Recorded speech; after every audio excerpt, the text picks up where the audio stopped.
turbulent 48 hours to say the least for you and your football club. Now you've had the chance to reflect and let the dust settle. How do you analyse what's happened? You just have to get on with it now. You just have to go on to the next one, and you realise that not many more things could go against us, really. This second half of the season, I think, I can't imagine, apart from an earthquake or something, I can't imagine anything else happening that could be any worse than what we've been through. And then a game of football. It's only, it was a game of football, and it didn't affect. I would imagine a lot of the country would be quite happy, especially the teams around us. But that shows how fine a balance football is, doesn't it? At any level, really. And why, as everybody knows, the sooner that VAR comes in, the better, really, to help them out. There's been a few moments that have been big talking points in the world of football over the last 48 hours with yourself involved. We'll start with the moment after the game where you were stood looking at the referees. The FA have said there'll be no action taken for that particular incident. Does that lead into here that they're... Well, it's how you report things, isn't it, really? I heard Jim White saying yesterday on the radio, I actually rang the studio to say that, how can Warnock, those actions of Warnock standing in front of the referee, what you've got to try and do, I know tabloids don't do it because it doesn't sell papers, but if you watch me from the end of the game, when Harry Arter's berating the linesman and Bruno's with him and another player, and we play Man City on Wednesday knowing that Harry Arter's already been booked by the referee, I then went onto the pitch as soon as I could and dragged them away from the referee. And then, as I always do after a home game, I go and clap the crowd. Now, usually when I'm going clapping the crowd, the officials have usually gone off by then, but for whatever reason, they didn't seem to want to move. And I didn't really know what to do, if I'm honest. So I started clapping the crowd while they were still there, and then went round the back of them as they walked past and to the Kop and to the main stand where my wife and family were, and that's what I normally do. So I don't, I can't imagine why they would even think about a charge. So I'm not surprised about that, if I'm honest. You made a comment after the game about the referee, in which you had a conversation with your wife. And oh no, you're not going to bring that up, are you? That will be headlines tomorrow, then. You said, darling, if you wanted to thump the referee and the linesman, I wouldn't have stopped you. I know, I had to tell her, I find her a week's wages, if I'm honest, because she can't say things like that. So I told her that she's going to have to calm down, otherwise I'll have to report her to the FA. Is that perhaps, in hindsight, a comment you regret? I've already told you, haven't I, what I've done. I don't regret it, it's my wife, she says what she wants. I would imagine she said what 30,000 Cardiff fans have said, if I'm honest, but I can't condone that. So that's why I took action against her. We're pleased to hear that. There was a big talking point with the goal, obviously, in the offside decision. Monday Night Football did a lot of work on that particular moment and had a virtual reality set. Did you see Jamie Carragher? No, I have heard about it, if I'm honest, yeah. And it's amazing what you can do with VAR, isn't it, or virtual reality. What I'm saying is, at that level, when people there has to be somebody taking a corner kick. So surely the coaching has to be better so that situation doesn't arrive, because surely that's what players do that take corner kicks. So there has to be better coaching to see what could that linesman, what could Eddie Smart, have done better. He said to me he was looking at the ins and outs first. That was his job, to see if the ball went in and out. Fair enough. So when he's looking at the in and out, did he see the two guys offside, and did he note that in his mind, or was he too concerned at the in and out? Then when he saw the two players, did he realise when the ball went in and it hadn't gone out of play, that the next thing was to get to where to see the two players are? And, all these time things. So surely they should get coaching to see what is their priority and how to achieve a position that they shouldn't be in at any stage at that level of football. So hopefully they will have learnt from it. But, it's once again, I think it's down to coaching and what's expected. Anybody can, yes, you can do a reality and say that, he's blocked and all that, but he shouldn't be blocked. at that level. He should know better, and the coaches should know better and educate them better, so that doesn't happen. That because, as you can see, it was a very, very critical situation, and you know, the losers of that, whatever you call it, was Cardiff City. Moving on, how do you now pick up your players and get them motivated and get them back in the right mindset to fight this relegation battle? Well, I mean, we go to Manchester City, don't we, on tomorrow? So, first of all, I've told them that, you know, that there's no excuses for missing out on this game. Everybody's got to go, whether they like it or not.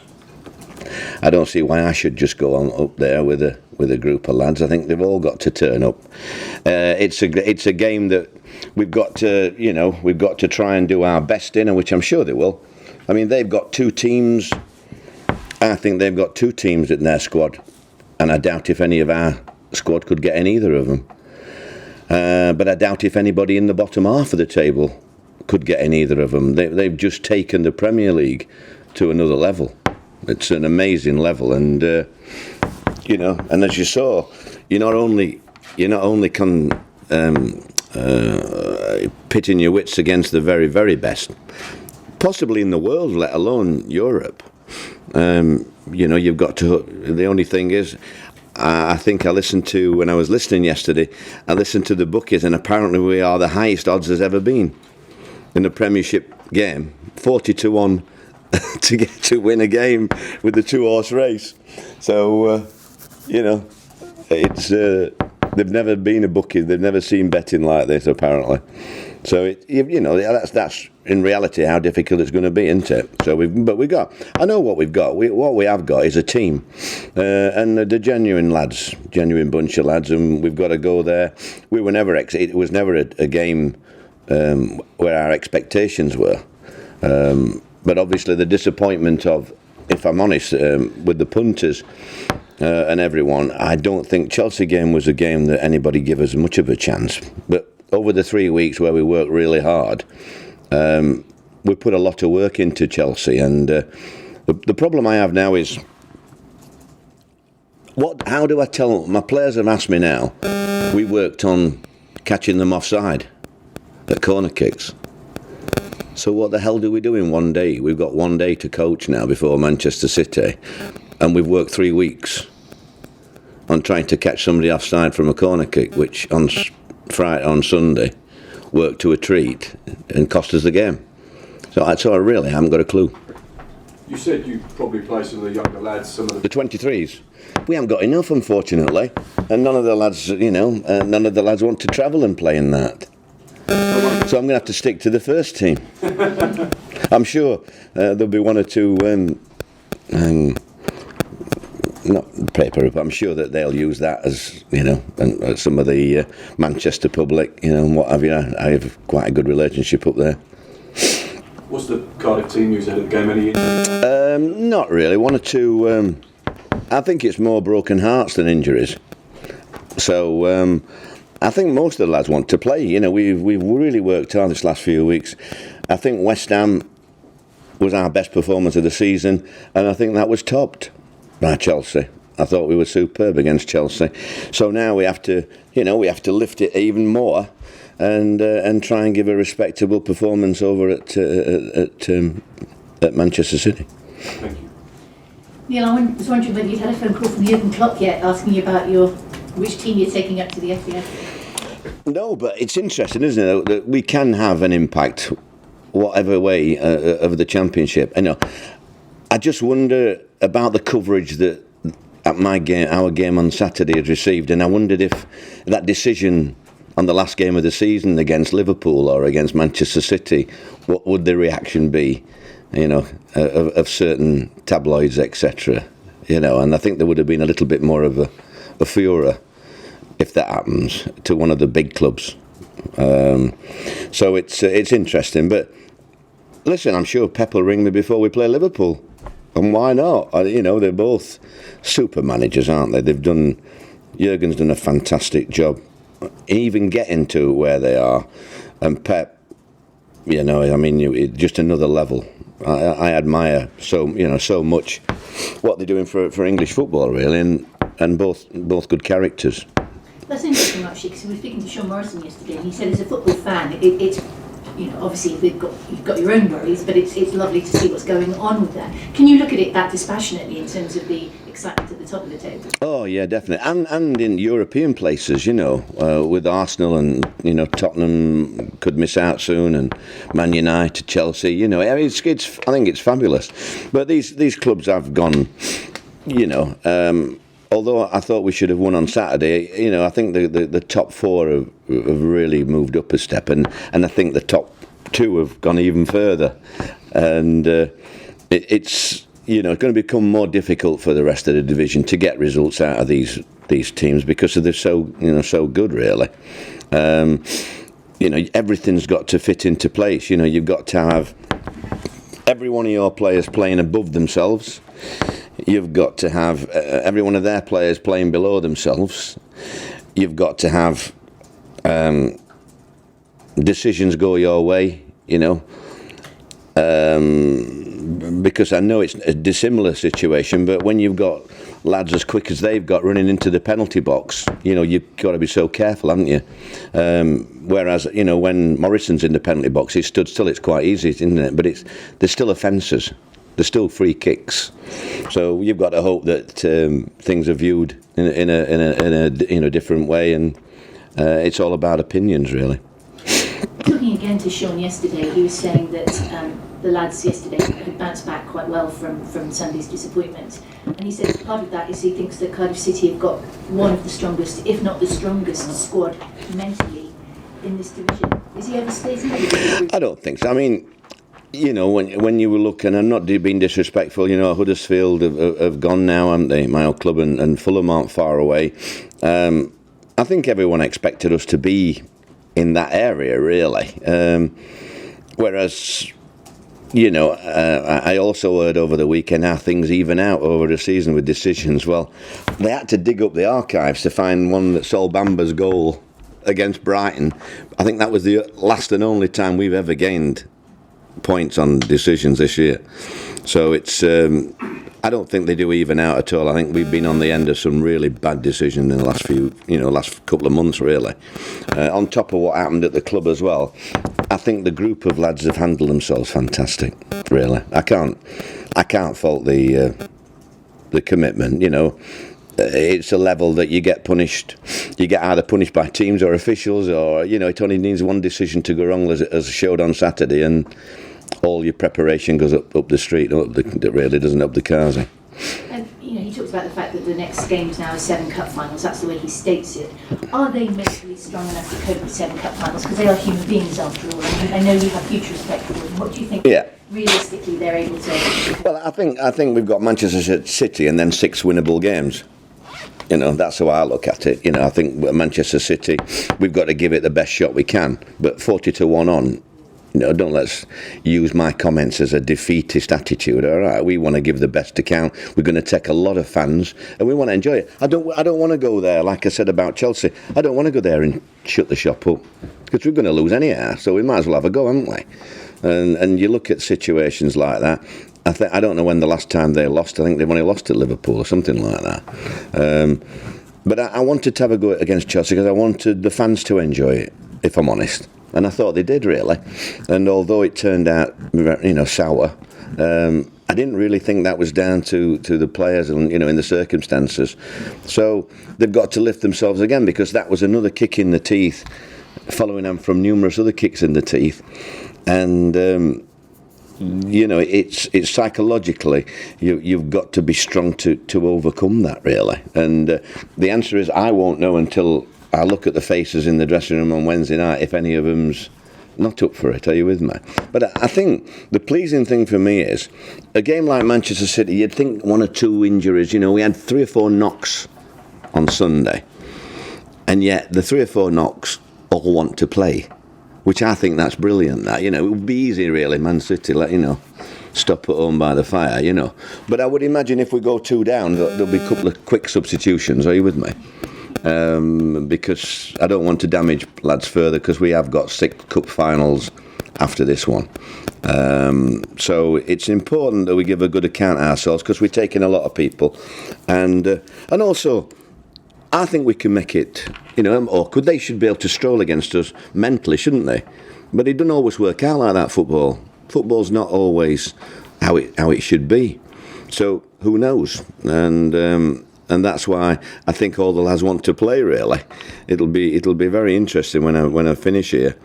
Even one lad who I thought would definitely be out has insisted he feels a lot better this morning and would like to do a little bit to train tomorrow with us up there. So it's coming with us. So hopefully it'll be from the same squad, really, which surprises me, if I'm honest. I know you talked about only having a day to turn things around in terms of the training and everything like that, but Shane was saying that the squad are really glad that you've got Manchester City so quickly. Oh yeah, we are. Well, not just that, Fran. When you looked at the postponements of Man City, Brighton, etc., we didn't want to be going next week when we play Burnley 3 days later. At least we have a preparation. We can't blame fixture list things. Yeah, we've got to get this one out of the way, but we can't blame anything then with our preparation for the rest. I know, we always knew Brighton was going to be a midweek, so but preparation is worked out better, I think, by doing this. I think really after Sunday it's better to get on the pitch as well and have a blowout. Get back on the horse. Yeah. Last two from me. I appreciate that it's a ruthless game football and he's got to look to their own house. I wondered whether you'd had any contact from Mauricio Sarri, not necessarily apologising, but maybe commiserating about what happened on Sunday, because if you're a decent human being, presumably you realise it. Yeah, I don't. I think foreign managers are quite different, really. Like some of them don't come in for a drink or have a drink after at their place and things. Are you with me? Whereas for us, it's natural. Are you with me? So I suppose you haven't got to get too upset. But Zola was fabulous. I've had a lot of time with him. He asked where the cigar was that I promised, Sarri, and so we had a good chat. I think he appreciates. I saw him struggling at Birmingham, and I'm delighted that he's come back and he should be in somewhere like Chelsea. I think he's a super guy, and I think what I was really surprised at is all their players coming up to me on the pitch after, saying how sorry they were regarding the result. They knew that we should have beaten them, and in particular David Luiz. How did he not see that? I said, David, don't start. I'm not starting with you. So it's. I thought they were very good, the players. But I suppose when you've won a game when you've got out of prison like that, you've nothing but praise to say, really, have you? Generous. Last one from me. I know he's been known as a big Cardiff City fan. Chris Sutton saying that Welsh clubs should be playing in the English Football League. I wonder if you've got a view on that. He probably needs a few more hits on his social thing, does he? I don't know. I don't understand. You can't. I think we've already answered Chris Sutton this year, haven't we, really? I think when you've not been a manager or anything like that, I think it's easy, especially when you've got a big mouth, to say things like that and try and get a reaction. But I think the best thing from our point of view and Welsh people is not to actually give him any ammunition. Let him, let we talk. I think it's the more ammunition you give them, the more that they'll seem to thrive on that. So I'm just glad we got 11 points quickly. Absolutely. Good luck for Thursday. Thank you very much. Neil, how are you? Very well, thank you. We don't hear from the owner of Vincent Town very often, but even he was moved enough to make a statement after Sunday. Yeah, he was. Yeah, I spoke to Mehmet, and he told me about the statement, and then I heard what he said, and I think he would have liked to have said a lot more, but I think they tapered his statement down a little bit. Because you can't say what he said without getting into big trouble. So I think it was a little bit diluted, what he said. He did talk about potential fines. Is he going to pay for it if you do end up getting a charge? Well, I don't know. Well, let's cross that bridge. I don't see, personally what... I'm sure they'll ask me for my observations, and I'll send them with my, I would imagine people in the FA feel quite sorry for me, if I'm honest. They've not been in touch yet. Well, like I say, I would imagine they'll ask me for my observations because so many people on the media expect it, you know. Referees won't be in touch at all? Sometimes they might phone and offer an apology. No, I don't think Mike Riley and myself are that close Christmas card list-wise, you know, because I've spoke about Mike Riley for many, many years, and it still amazes me. So I don't mind, you know, going over old territory. When I see people like Paul Durkin and even Graham Poll, who, you know, I had my bust up with Graham Poll at the Arsenal. I thought he was Arsenal's best midfield player that day. But he was a top referee. You know, you've got people like that, Clattenburg, and who are absolutely spot on and for me, know the game as well as the laws, you know. I think it's criminal that they aren't involved at a stage where, you know, for me, all these referees, the top referees like that, should have been Mark Halsey. You know, I know he's been criticising certain things, but he knew how to handle players and people, and I'm sure he could have given major advice to some of these referees. Whereas Mike, you know, I think everybody knows, I've always thought Mike Riley was a manufactured referee from the day one. The first time I ever saw him, he refereed a game at Hartlepool against me, and I don't think he's ever changed since then, really. So it's difficult because he's been coached, manufactured, almost like a robot, and knows everything about the rules. But these people, I find that they struggle to understand the game. And then the human element and everything, if you ask them a question, they can come up with stats like you've never seen. The stats will be unbelievable in their favour. But the common sense things, you know, are not allowed nowadays. It's not in the rules. But the best referees in the world still use it, and that's where we don't get any help in that respect. You've only got to look at, I don't think he'll mind me saying so, but like somebody like Michael Oliver, who has everything, really. He knows the rules, but he understands the game, and it's almost like when I watch Michael Oliver, I think to myself, you know, referees should be looking at the way he referees and studying the video of what he does, because he doesn't do everything by the book. He has to do certain things because he gets told off for the rules, but he doesn't do everything by the book, and that's why he's going to be probably one of the best in the world. Whereas some of the younger ones or some of the less experienced ones, it's almost like the personality, it comes before the refereeing, and I like the other way around, if I'm honest. And I do see, you know, I like people, you know, Graham Scott, people like that coming through.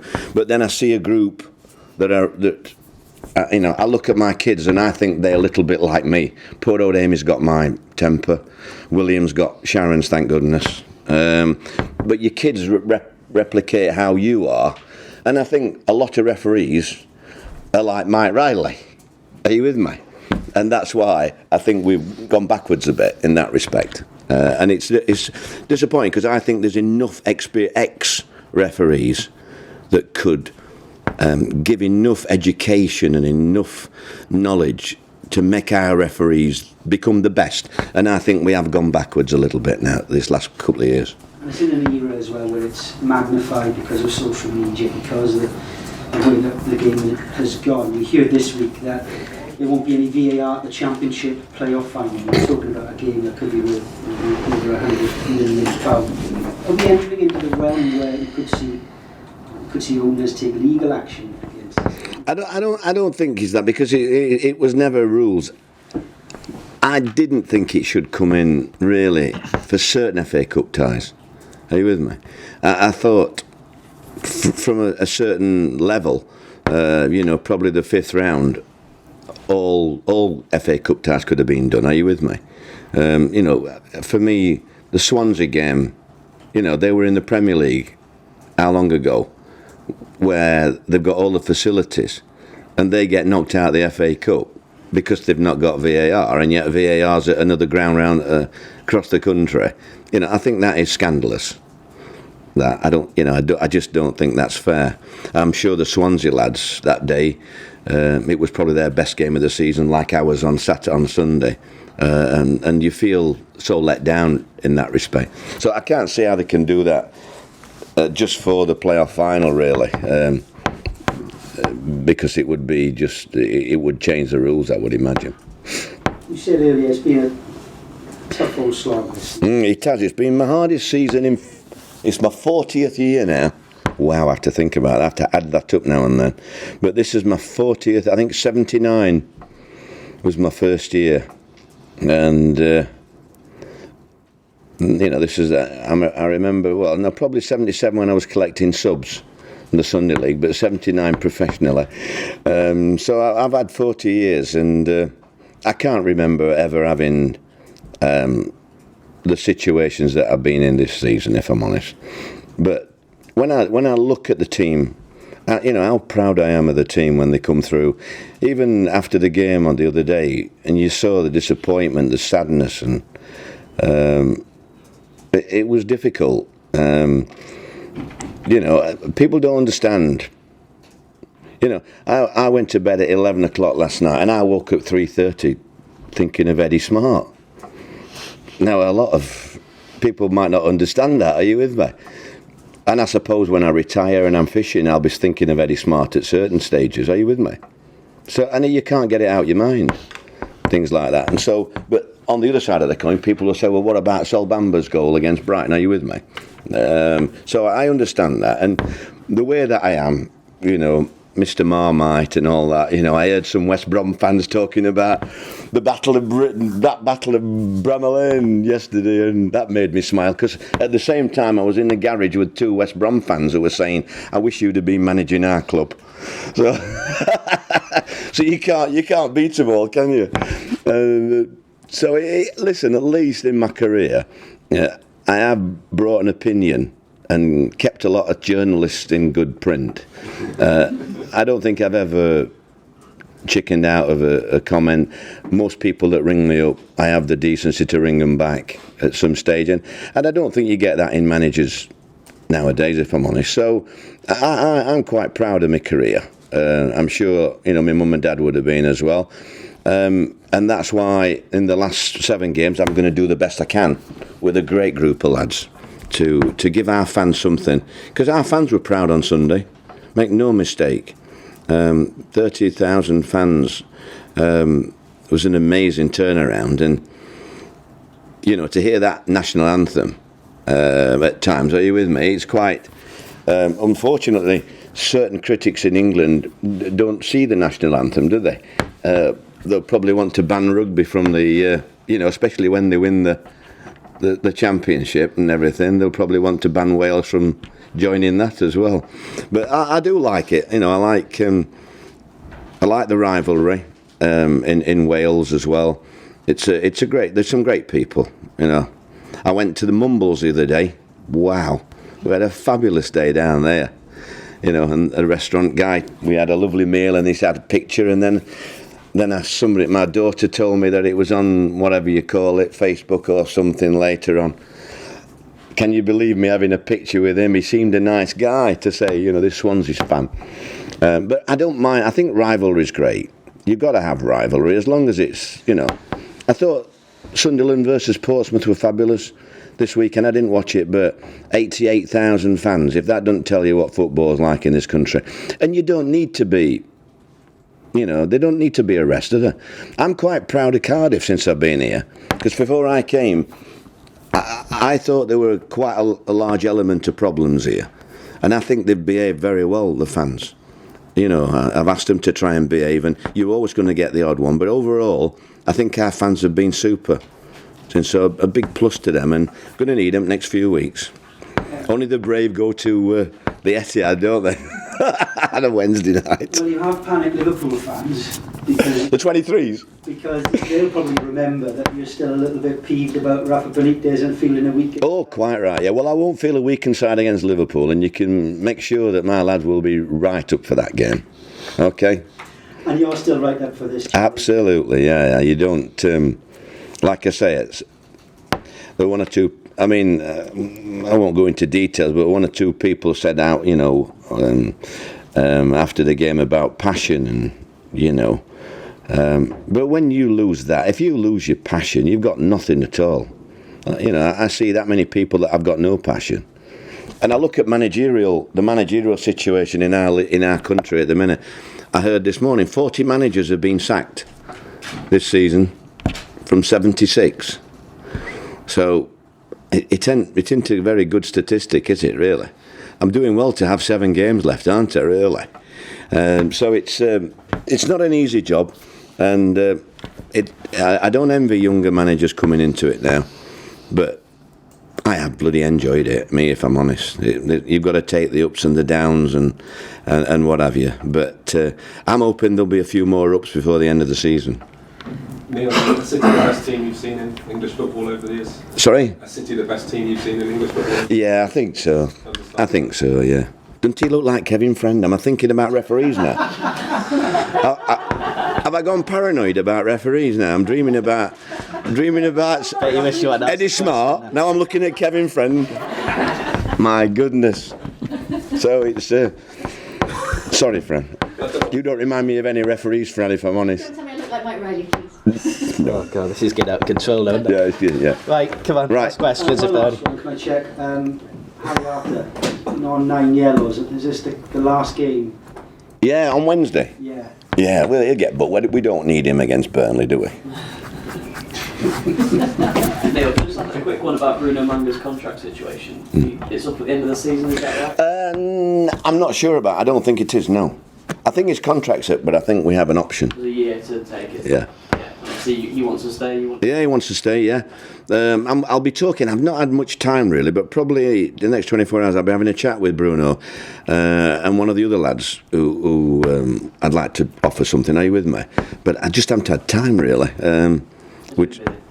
It's been a bit busy, yeah. But I have spoke to Bruno briefly, because I'd like Bruno personally to have a couple of years here, because I don't think we'd get anybody better than Bruno in the next couple. I think he's been superb, as he was on Sunday. So, and he'll look for. I think he'll be looking forward to Wednesday, because those kind of games, he just lifts himself, and so I think there'll be a few pluses on Wednesday from our point of view, and I'm sure Bruno will be one. Okay. Thank you.